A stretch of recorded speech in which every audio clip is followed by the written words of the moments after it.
All right, so look, our next presenter we're invited on now is Andrew Clark. So Andrew is an ARC Research Fellow at the School of Social Sciences at the University of Queensland. And the paper that he'll be presenting is entitled Homelessness in Australia, Can a UBI Help? So Andrew, did you have any slides or AV material that you're going to use? I do have some slides, Fabian. Do you want me to just share the screen? Feel free to share them now. Yeah, go for it. All right. Thanks, everyone. And I just want to start with a sincere apology for being so late. I was confused by daylight savings time, and I wasn't in my office. I was downstairs running through my presentation in an empty room because I've got a shared office here. So I missed all of the desperate attempts to alert me to the fact that I'd stuffed up. So sorry about that. It sounds like you guys have managed to persist without me. And so, yeah, thank you and thanks for your patience. So, yes, so my paper is going to be on homelessness in Australia and looking at the question of can a UBI help in our approaches to addressing homelessness. So it's going to be much more heavy on the homelessness side of the equation because I am a homelessness and housing scholar primarily. So what I'm going to try and do is lay out, I guess, the kind of situation in Australia as I see it, and then use that as a kind of basis for setting up a discussion around the potential value of a UBI for addressing homelessness, and then sort of I'll sort of sketch out a few ideas that I have, and then we'll rely on the expertise and wisdom of the two discussants, Ben and how to take the discussion forward. So I'll start with an outline of current responses to homelessness. Then I'm going to talk about some structural drivers of homelessness that are undermining those current responses, and then finish up with the UBI question. This slide is no doubt unnecessary, given that you guys have been talking about a UBI for the last hour or so in my absence, but I'll quickly run over it in case anyone's just joining now, like me. So a basic income is defined by the Basic Income Earth Network as a periodic cash payment made unconditionally on an individual basis, then without a means test or work requirement. So it's basically everyone is paid an income and they don't have to do anything for it. They don't have to prove deserving this, and it doesn't matter whether you're in or out of work. It's advanced, well, amongst other reasons, it's advanced as a means of addressing the growing economic and social insecurity in 21st century advanced capitalist societies and post-industrial societies. And it's put forward as an alternative to the kind of punitive or paternalistic ways in which welfare states have responded to that insecurity to date through programs of welfare retrenchment, welfare conditionality and workfare, and political discourses that blame the poor for their own situations. All right, let's move on to homelessness in Australia now. So homelessness is a worsening issue in this country and in a range of developed countries across the developed world. In Australia, in the 2016 census counted 116,000 people who are homeless, and this was a 14% increase from 2011, showing that homelessness is going in the wrong direction. In Australia, I haven't got it up here, but rough sleeping, the most acute form of homelessness, actually increased by 20% over this period, and this now sits around somewhere between 8,000 and 9,000 people. In terms of responses to homelessness, the dominant response to homelessness in Australia is the provision of transitional support. So that is support for people to transition out of homelessness into independent housing, accompanied by or facilitated through temporary accommodations such as homelessness shelters, hostels, and that kind of thing. This approach is premised on the idea that homelessness is a temporary personal crisis, that it's driven by things like poor mental or physical health, by crises such as relationship breakdown, loss of employment, individual substance misuse or addictions, all of these kind of individual kind of issues, and usually an intersection of these kind of issues, which are, of course, all pertinent. And so based on this idea that homelessness is a personal crisis, the dominant response really focuses on, assisting individuals to address these issues and so that they're ready to transition back to independent living, right? So it really individualizes the problem and focuses on a short-term response. And these responses, the support response, really tend to focus on individual therapeutic interventions and individual behaviour change, right? And trying to get people again ready to return to independent housing. There's limited to no consideration within that paradigm of structural drivers of homelessness, which I'm going to talk about in a moment, which include things like housing affordability, welfare conditionality, and a range of other factors that inhibit, that number one, drive homelessness and inhibit people transitioning out of homelessness into stable housing. So that dominant approach has been, was established in Australia in the 1980s. In the late noughties, the Rudd Labor government attempted to overhaul this approach. It wasn't working very well. Homelessness was a persistent issue. And as part of this sort of policy shake-up, they began experimenting with approaches that had developed overseas in the United States and were being taken up in Europe and other places that centre around the idea of housing first. So housing first is a kind of inversion of the kind of temporary accommodation approach. Instead of trying to get people ready to access housing and making their access of that housing conditional upon behaviour change and engagement with support services and demonstrating that they've got their shit together, so to speak, housing first begins with the provision of permanent housing and then provides people with support to address any personal issues that might inhibit their ability to sustain that housing. And it's really premised on the idea that it's difficult to address any of those kind of personal health or other issues whilst people are homeless, that housing is a necessary basis for recovery and for living a fulfilling life. It's premised on the idea that housing is a human right also. So it's kind of, it's like I said, it's kind of an inversion of that focus on temporary crisis approaches and that are kind of transitional in their focus. So one of the issues with housing first, as adopted in Australia and elsewhere, is that it tends to be rather narrowly focused. It tends to be focused on people with complex needs, in Australia specifically rough sleepers, and therefore doesn't attend to the kind of broader population of people experiencing homelessness in Australia. It does have incredibly good results for the people that are able to access it. On most people, I think generally it's around 80 to 90% of people are able to access and sustain housing and effectively end their homelessness through housing first responses. But the issue is that that's only a small group of people that are able to access those services. And as I'll talk about in a moment, housing first has itself been hindered by a range of structural constraints that inhibit its operation even for that narrowly defined group. And so thus, despite the experimentations with this approach, we've still seen homelessness go in the wrong direction in Australia. All right, I want to turn now to some of the structural drivers of homelessness and discuss how and why they are undermining our current responses. And I think this is a kind of necessary step in considering the utility of a UBI as a part of an approach to addressing homelessness, because unless a UBI can help address these issues, then it's not going to be of much use in relation to homelessness.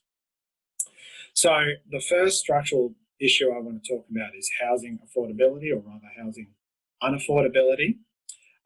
So housing is increasingly unaffordable for people on low incomes in Australia, as demonstrated in the recent homelessness monitor put together by Hal and colleagues. They show that people are spending an increasing portion of their income on housing. Currently, people with low incomes, that is 29% of their income, up from 23% in 2011. And an increasing number of people on low incomes are experiencing rental stress. So 45% of people on low incomes are experiencing rental stress. Well, that's a 2018 figure, and this is up from 40% in 2011. Now, this increased housing unaffordability is driven by a couple of things. On the one hand, it's driven by inadequate and insecure income support payments, so welfare payments that are inadequate or insecure. As I'm sure that most people would be aware, unemployment benefits in Australia are paid at a rate that is well below the poverty line, and they haven't increased in real terms since the 1990s. And this results in a situation where people on income support payments are often unable to or struggle to afford housing in the private rental market, while still having money left over to meet other basic needs. This is captured in the Anglicare annual rental affordability snapshot, which shows that 0.1% of all private rental properties advertised in Australia in 2018 were affordable for a single adult with a child on unemployment benefits in 2020. And this was a drop from the also very low 0.2% in 2016. So virtually no properties are affordable for people on unemployment benefits with children. And that's a kind of example of the extent of the issue. So in addition to inadequate and insecure income support payments, housing unaffordability is also driven by chronic underinvestment in social housing in Australia. So social housing as a proportion of all housing has declined from a high of 7.1% in 1991 down to 4.2% in 2018. And it's now a highly residualized tenure type or housing sector that is kind of targeted at the only those in society with the highest levels and most complex needs. And even often people that do have quite serious need still have to wait for extended periods, depending where they are in the country, to access social housing. Okay, so housing affordability has the kind of obvious impact on homelessness, in that if you're unable to afford housing, then you have an increased risk of homelessness. But I guess less obviously, still pretty obviously, it also inhibits efforts to address homelessness in this country. So my own research with my colleague Cameron Parcell has shown that Housing First programs in a range of Australian jurisdictions are unable to access housing, are often unable to access housing for their clients in a timely manner. Remember, this approach is premised on the idea that housing should be provided immediately as a priority in order to address homelessness and enable people to work on any associated personal issues. However, what happens in practice is that Housing First services tend to rely on social housing in order to, as a supply of that housing, and their clients therefore often wait for extended periods to actually get into that housing. So they're not actually able to provide housing as a priority, and they compensate for this by funneling people into the temporary accommodation system, which they were sort of intended to replace, right, as a response, and which are sort of contradictory to their core principles. This has flow-on effects such as the loss of trust amongst people who are homeless for these services. They become just another one of a sort of suite of services that don't address their needs. And it also means that people are exposed for longer periods to kind of more punitive interventions from police and city governments that move people on. And that kind of stuff, and that we've found that these actors can actually take a more punitive attitude on the basis that they think these people have been offered housing and that they're choosing to remain on the streets without recognising those barriers that I was just talking about. How am I going for time, guys? You've got a good 5 or so minutes. Yeah. Awesome. The second structural driver of homelessness that I wanted to talk about is welfare conditionality. So conditionality, again, as I'm sure most people are aware, is when access to welfare payments or services is made conditional upon the behaviour of the recipient and is enforced, and these conditions are enforced through sanctions. In relation to homelessness, conditional policies and mechanisms such as workfare practices for the unemployed or compulsory income management schemes undermine people's ability to access a secure income, therefore increasing their risk of homelessness. And as Michelle Pateri and colleagues have shown, compulsory income management schemes make it, they add a sort of broader set of complicating factors that I won't dig into here that make it difficult for people to make rent payments or to maintain a stable income. And yes, and this directly places their tenancies at risk. So on the one hand, you have an inability to access stable income, putting people at risk of homelessness. On the other side of the equation, you have conditionality in homelessness services, making it difficult for people to exit homelessness. So in the dominant approach that I spoke about earlier, access to permanent housing is conditional upon one's engagement with transitional support services that are individualising and focus on getting individuals to engage with personal issues and that kind of stuff. However, as the literature on Housing First has shown, it's often very difficult for people who are literally without a home to engage with services and to address these issues whilst they face all of the hardships and burdens that come with homelessness. And so what happens is there's just a lot of churn. So people will enter supported accommodation, not be able to keep up with what's required of them, return to the streets and sort of so on. And so that those kind of conditions upon accessing housing function as a kind of barrier to people exiting homelessness, even though those services are meant to be about transitioning people out of homelessness. Research we've carried out in Australia has also shown that conditionality in the policies around social housing access or how social housing is allocated also provide a kind of barrier to housing first responses. So we've found that that in order to access social housing, housing first services will often have to impose conditions on their clients, even though that their primary premise is the provision of housing unconditionally. All right. So finally, I'll move on now to the potential value of a UBI, and I will consider it in relation to these two kind of structural dimensions or structural drivers of homelessness that I've been discussing.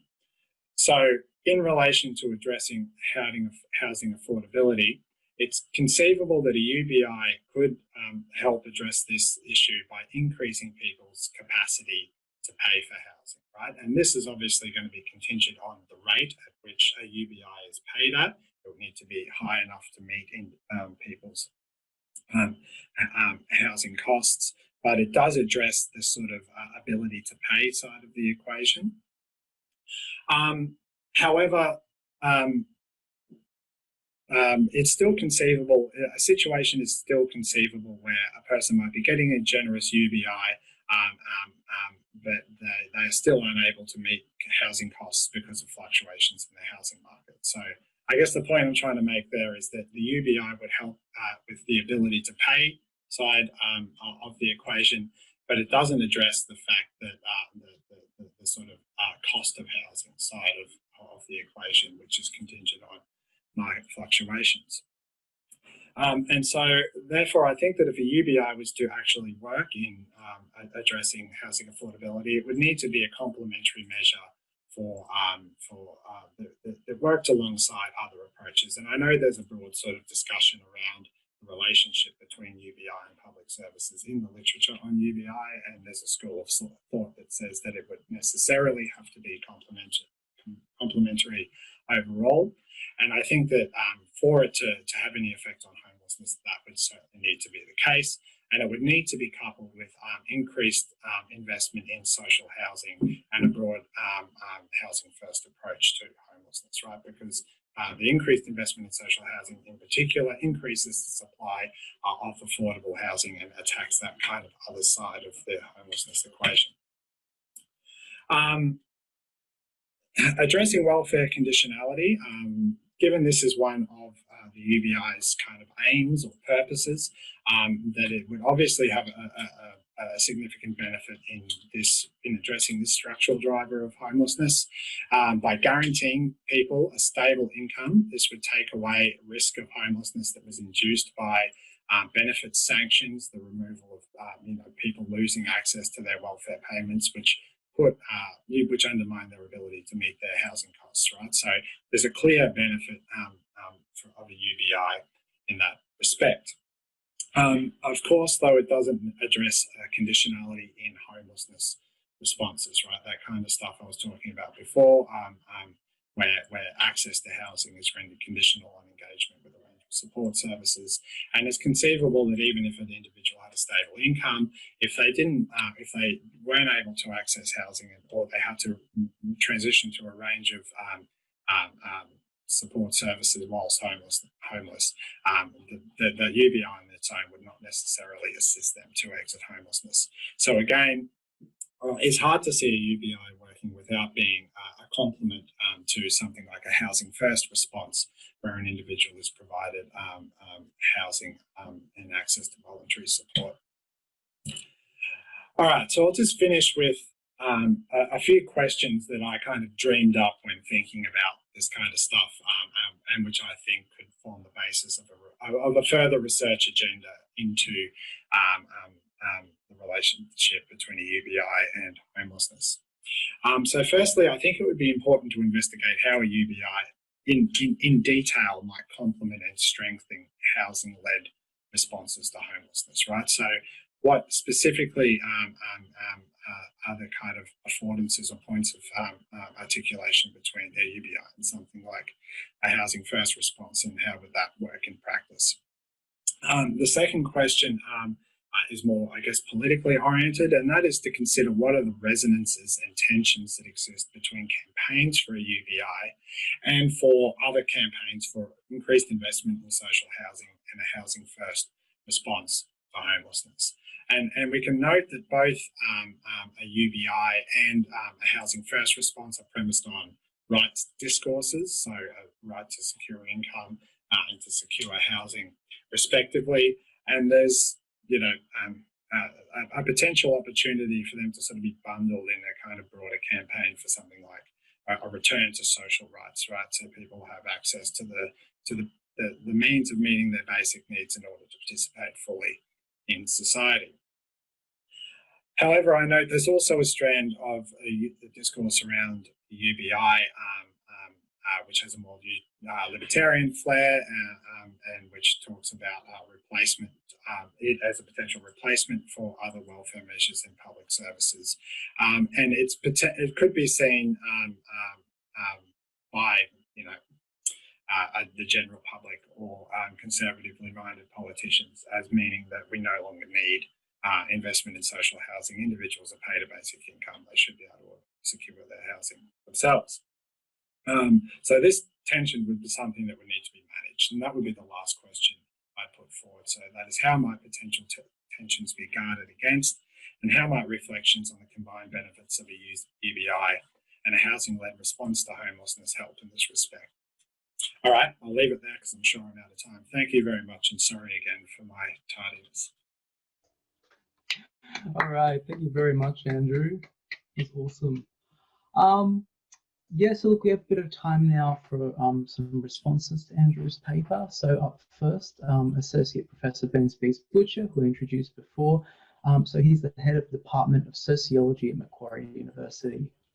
Yeah, would you like to go for it, Ben? Yeah, thanks very much. Thank you, Andrew. It's a great paper. So thanks very much for the opportunity to be able to read Thank it. you. Cheers. Appreciate it. And I read it once before I read Lauren's paper, and I read it once afterwards as well. And I actually think that there's a bit of, in fact, across all 4 papers, there's a few things that it would be worth us thinking about and bringing out as we go through them. I really like the way that you set up these questions and tried to, I suppose, think through the forms of precarity in housing and how they overlap the market, and particularly the 2 sides of, supply and demand. It's how much money do people have and how much is the cost. And I think you provide a compelling case that conditionality is a real problem in the current system, that the conditionality of welfare is one of the things that's driving the broader housing problems and housing system. So I like the questions. I thought what I'd do is reflect a little bit on how we might think them through and how they connect up a little bit. So one of those, I think the key ones, is this relationship between income support and service provision. And we had that a little bit in the last paper with universal basic services versus universal basic income.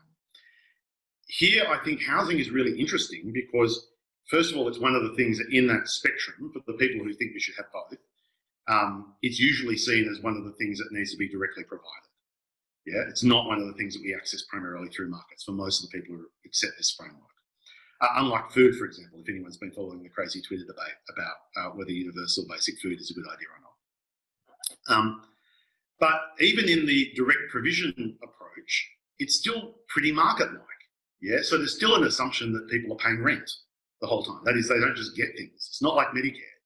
Yeah, and I think that weird combination of direct provision based on need, even in the social housing model, that is still paid for by some rent, which then creates a whole bunch of problems in terms of whether the people who are in need actually can keep on paying the rent and what you do about it if they can't. I think that is worth exploring a little bit more.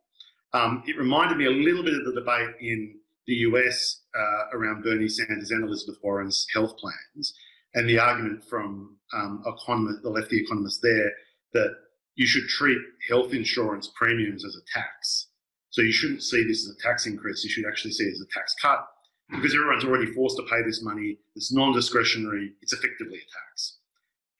And in which case it sounds like the rents are effectively a tax too. And I think that goes to some of the questions around, for example, some other work that House has done showing how rent assistance could solve a lot of these problems, increasing rent assistance pretty quickly, and doesn't have a big inflationary effect. But what does it mean for the government to increase a payment to service providers who are providing something the state's supposed to be providing anyway, to be able to fund them back through again? Like, it's a kind of bizarre roundabout mechanism by which we provide something everyone agrees should be provided in that way, which is completely planned. There's no market here, really, in any real sense. A provider provides a house to someone without discretion, effectively, but through this weird system of payments, which we then manage 2 separate policy mechanisms to make sure the whole thing doesn't fall apart. So I thought that was useful maybe to think that that's one of the areas where this provides a really useful way of thinking through some of those tensions. I also think it goes to a part of the basic income literature around financialisation, which you might not have engaged with as much. It was a little bit in Lauren's paper from, Martin Koning's and Lisa Adkins and Melissa Cooper's stuff, which is the extent to which financialised capitalism, and particularly around housing, constructs streams of incomes as assets, and so it does lock them in. And so, that happens with the collateralised debt obligations in the US housing market, but those streams of income and even rents are effectively turned into assets via the mortgage market. So what are the connections there of a basic income? I think that at the other end, that is, if we secure people's basic payments, do they just get collateralised straight away or not? And does that undermine our sense to which this is genuinely discretionary? There's certainly some evidence in the global south that where you do have these kind of semi-unconditional mass payments to people, very large proportions of them end up being committed to debt repayments pretty quickly. So what does that mean? But alternatively, does it open up space where, I'm not convinced that the reason we got JobSeeker and JobKeeper was because of a large political mobilisation. I think we got them because the banking industry was about to collapse. That is, it were driven almost entirely by the demands of capital and the problems of liquidity in the system. And that ultimately now that liquidity is anchored in households' ability to pay their mortgage and their rent. But that creates an interesting realignment of forces where it might be in the interests of real estate agents, banks, to help secure the ability of low-income renters to have stable rents, rent payments, so stable incomes that service those things, and whether this actually opens up political space for kind of odd alliances that are centred in the housing market that allow some movement that you would ordinarily think is near impossible. Because, you know, we think of these interests as antagonistic, that is, you know, of the people who own property and the people who rent it.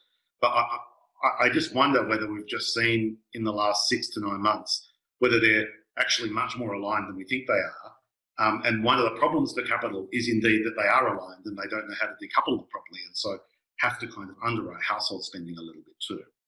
So that I think partly goes to that issue of conditionality, and whether conditionality is now increasingly a problem for the system as well as for the people. But I think it's at the heart of your question. I agree there's a kind of affordability adequacy issue too, but that conditionality question and how it's wreaking havoc I found particularly interesting. And I suppose there's some of the thoughts of connecting it up and how this could be a pivot for thinking about some of the big issues. And I'll shut up now. Thanks very much. Cheers. Nice one. All right, thank you very much for that, Ben. Andrew, would you like to respond to any of that? Look, I don't, not really. I mean, it's a lot of food for thought and great recommendations from Ben. I think there would have to be a pretty interesting shift in our conception of the function of rent. I think that governments tend to see rent in social housing as not just, well, number one, as part of the financial sustainability of what they're doing. And that actually goes to another aspect of the issue, which is that the stock transfer, right? So public housing becoming broader social housing, being managed by community housing providers who rely on that rent to stay afloat, and that rent doesn't actually even do that, so they have to cross-subsidise with other things they provide, other services and stuff they provide. I also think from a kind of more neoliberal perspective is that seeing people pay rent is seen as encouraging personal responsibility and a capacity maybe one day to return to the private rental market, and so that would be a major, I think, political challenge if rent for social housing was taken away. Sorry, someone was at my door. That was confusing. Yeah, so I'll leave it there and let's get on to the. I don't have anything to say other than about the commodification of rents. Sort of point other than that I find it really interesting. All right, thanks for that response, Andrew. Okay, so now I'd like to invite Hal to give a response to Andrew's paper. Yeah, thanks very much, Fabian, and thanks to Andrew. And certainly, I second what Ben has said about it's a very, very well written, very, very concise and accurate paper, and a good read. Obviously, aimed at a broader audience of people who don't necessarily come at this with a great deal of detailed knowledge about this particular aspect of social policy, and that's probably true of most people on the call today, I'd imagine as well. But apologies, I'm probably a bit more of a nerd when it comes to this policy area, so I hope I don't sort of go into too much of the detail in my response. But I think it's the paper's addressing the issue of homelessness broadly, which I think is a strength. Maybe for this sort of broader readership, it needs to emphasise that a bit more strongly. I mean, what Andrew said was fine, but I think the paper itself maybe could be a bit more explicit about that near the beginning. But I mean, the point he was making there is that street homelessness is really a very small fraction of homelessness as it's defined by the ABS, and I think a wider definition that most of us would think is really quite important. So, but I think Andrew's paper quite rightly isn't just focusing on that very narrow part of the issue. I think Andrew's rightly picking up a tradition of conditionality requirements for homelessness services, and noting that it's been challenged maybe in the last 5 or 10 years, at least in name in Australia, or at least in kind of very small ways, under this banner of Housing First, which is explicitly about unconditional provision of services to homeless people to enable them to transition back into secure housing. He's right to say that it's only been nominally embraced, which I think is his great phrase that is in his paper. And part of that's about the absence of ongoing funding for projects themselves, by which I'm talking about the cost of resettlement and support services for people that have got some need for those ongoing services. But it's more fundamentally that Housing First has, I think, failed to get a dominant or become dominant more fundamentally, not because projects themselves are being underfunded, but because of the lack of affordable housing to enable people to be to find places for people to move to off the street or from some other form of homelessness. And Andrew doesn't downplay that, but it's important to emphasise it, I think. He points out that the shortage of permanent housing affordable to people on very low incomes is absolutely not a new problem. He's citing homelessness research literature from 10, 20 or more years ago, which made very similar points.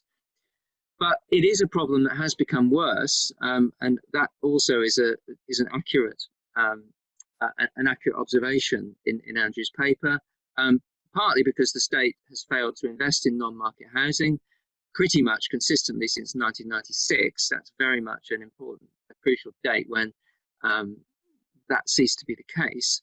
And also, as he said, because the private housing market has become a more pressurised place in most parts of Australia as well. So having said all that, I'm still not quite convinced that UBI is the solution to all these problems that I've just been rehearsing, or that Andrew's explained in his paper. Because UBI is proposed as beneficial when it comes to homelessness because of its non-conditional principle, which is relevant to the conditionality issue is there in homelessness specifically. That's very true in terms of being eligible to receive homelessness services, let alone social security income.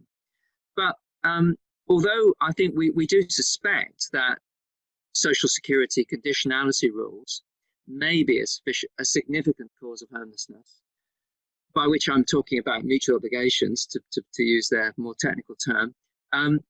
Although we suspect that those kind of rules may be a significant cause of homelessness and homelessness rising, as we've seen, we actually don't have direct evidence of that in Australia. All that we've been able to do in existing published research is something much weaker than that, which is really to point to the correlation between the two. And I think there's a very strong case for research to investigate that at the case level to demonstrate how strong that causality might be. Also, I think if the mutual obligation conditions attached to job seeker and other social security payments are a direct cause of homelessness, wouldn't the relaxation or abolition of those rules be the most obvious way to address the problem? UBI, it might be relevant, but it's a much more ambitious and further into the future probably way of dealing with that problem. I mean, even doing that, even to significantly reform or remove the mutual obligation rules from job seeker and other payments, that would be a major social security reform, but less radical than UBI, because it's not about broadening the base of social security irrespective of income.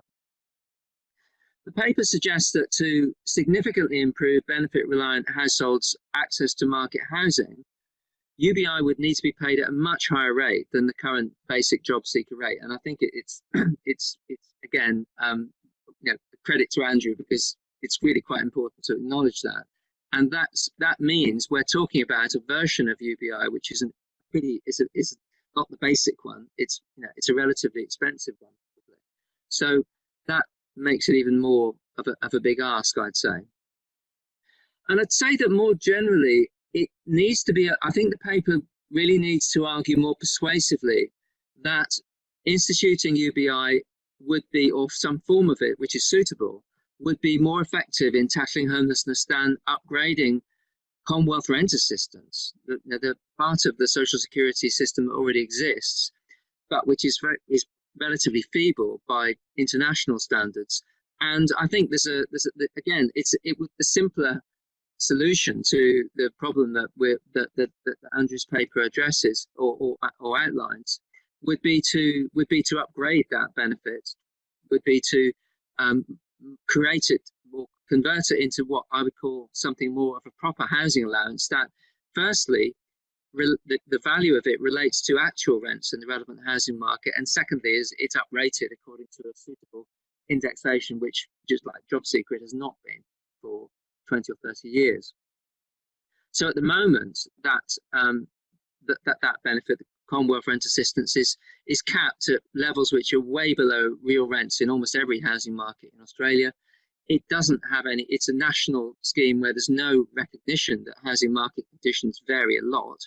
And another issue, which is maybe not so obvious, is that it's restricted to people who are receiving other benefits. It's a supplementary benefit, it doesn't stand on its own.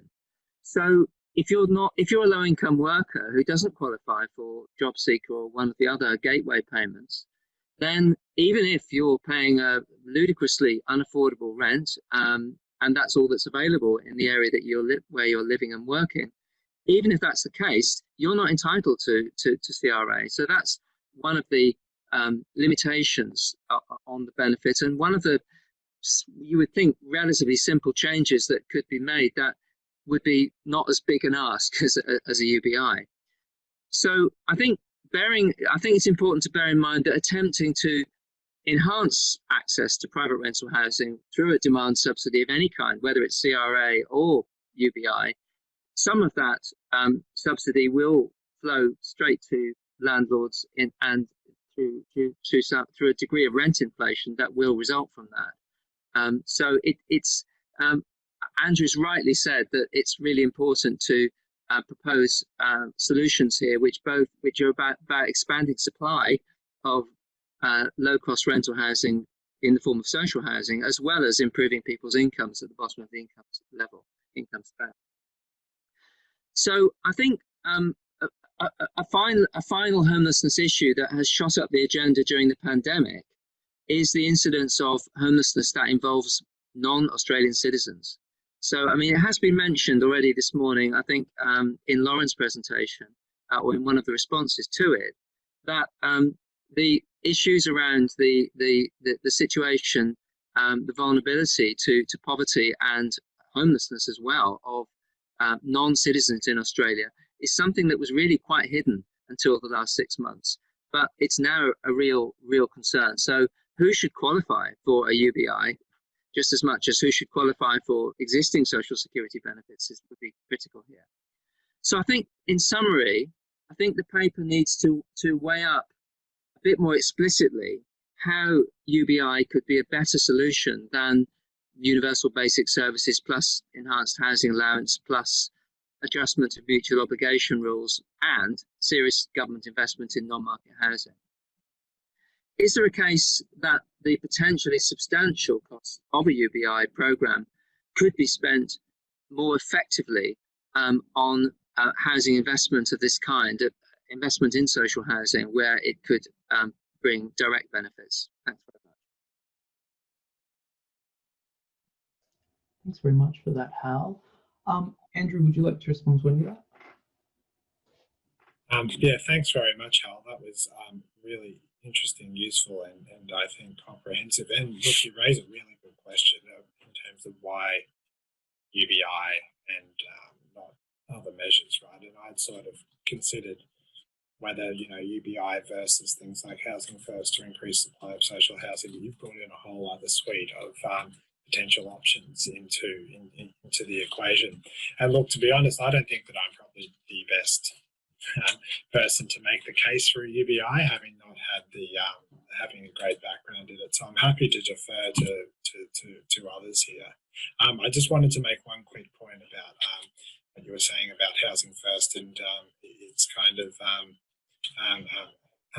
failures and the fact that it's failed to address the broader issue of affordable housing.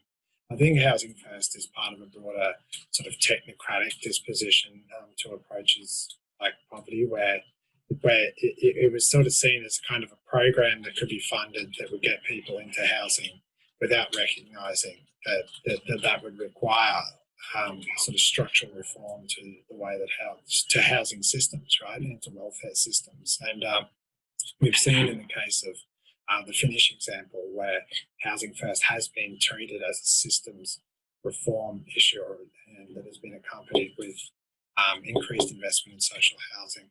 That's where it's kind of had the biggest effect. I think they've reduced overall homelessness by something like 70%. So anyway, I just made a note that I wanted to point that out following what Hal said. But yeah, happy for others to jump in on the UBI versus other options question. All right, thank you very much for that, Andrew, and thanks, Hal. So we have a little bit of time now for questions from other members of the audience. Does anyone have a question for Andrew or even the respondents?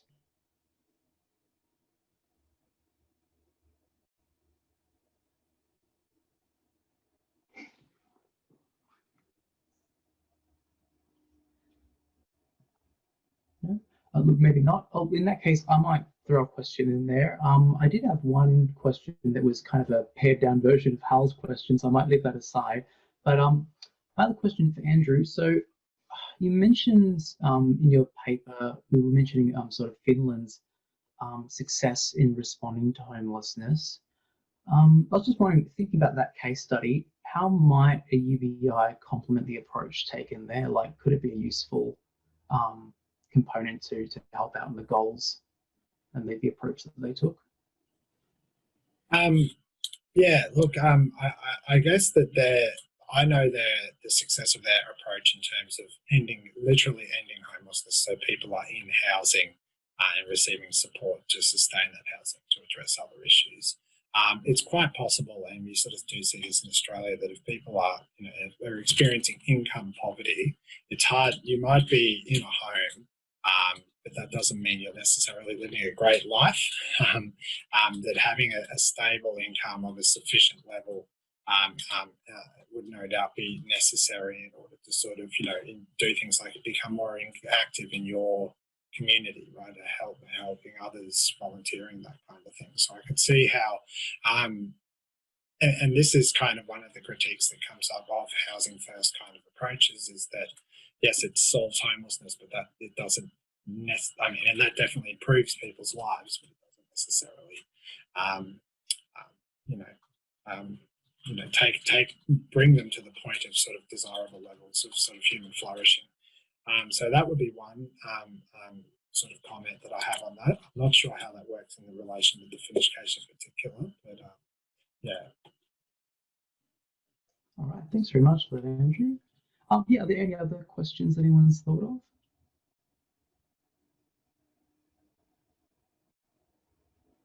Look, in that case, we're about at the conclusion of this session time anyway, so thanks once again to Andrew and our two respondents there.